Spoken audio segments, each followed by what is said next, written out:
China has such a unique food culture that eating my way through Shanghai, Xi'an, and Beijing was a highlight of my journey. This is Living Local, Traveling Global with Kelly Farrow, featuring United States Tour Operators Association member Wendy Wu Tours in China.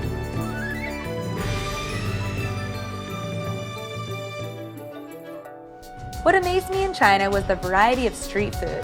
You could find all different types of savory and sweet snacks, hearty meals, and on-the-go sticks, all right on the street. Street food is just huge here in China, and there's a ton of people at this one, so that's why I think it must be good. I'm gonna try one. And with the fast-paced lifestyles in the cities that we visited on our trip with Wendy Wu Tours, a United States Tour Operators Association member, it is no wonder that many Chinese prefer the grab-and-go option. I dabbled in some street-side snacks between meals, which were on the sweeter side, and at night, I cruised the street stalls. They came out in full force, frying up just about every type of tofu, animal, body part, vegetable, pretty much anything you can imagine. They even fry some things that I never thought you could eat. Noodles, dumplings, desserts, bubble teas, I bet you could eat some of your favorite bites in China without ever entering a restaurant. However, when we did enter restaurants, we were equally delighted. We enjoyed the gourmet side of China as well, with expertly prepared interpretations of Chinese classics. In Xi'an, we explored a particular food hall, which was like a street market but inside. You take a card and then get it stamped at whatever stall you choose. Then you pay at the end. I enjoyed getting to try some of the signature dishes of this area.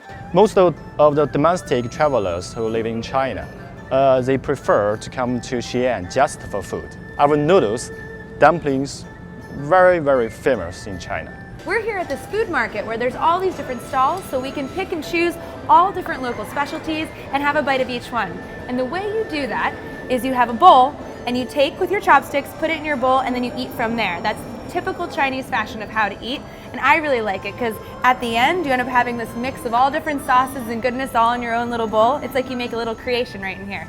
And this dish right here is made from pork and beef that has been boiled for 24 hours and put on this little wheat bun to make a Chinese hamburger. It's cute. I didn't realize it, but China invented the noodle, and wow, do they have so many varieties. I think in China, my favorite food will be noodles, all kinds of noodles. I saw the creation process of the biang biang noodle, named after the noise it makes when it's slammed on the counter. Part of the process of stretching it out into the noodle-like shape. I also watched a noodle master create ramen from scratch. First making the dough, then stretching it out until it gets thinner and thinner. It was like watching a performance. And the strength that was involved, wow. Right now, he is making hand-stretched noodles, and it's taking a lot of effort. He has to keep pulling it apart and stretching it because it becomes very thin, like a ramen. It's a very popular noodle dish here in Xi'an. Dumplings are another Chinese staple, and each region has its own specialty. We tried dumplings almost everywhere we went, from the luxury restaurants to the street stalls, from soup dumplings to veggie, to even dumplings in the shape of animals. In Xi'an, our USTOA member Wendy Wu Tours gave us the chance to have a dumpling making class. So I'm learning how to make dumplings. I'm having a lesson from the lovely chef Jin here, and we're turning these little guys into delicious pork-filled dumplings. I had no idea how hard it was going to be to make those little pockets of goodness. Our chef was trying to teach us how to make them in the shape of roses and butterflies, and though it was lost in translation, I could tell that we weren't going to be hired there anytime soon. We learned to make the standard dumpling right here, which is for good luck. This one right here is a butterfly dumpling, and it's for good luck and love for a long time. And then this one is a rose, which is my favorite, and it is also for love. So eating dumplings is like a celebration, and each one means something. My favorite food is like meat, beef, pork, chicken. It's my favorite food.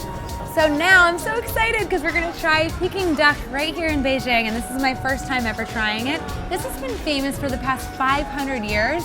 The noblemen, the emperors, they all used to eat this. This is for the upper class. And he's filleting it right in front of us, slicing it off. The skin looks so crispy, I can hear it crackling behind me.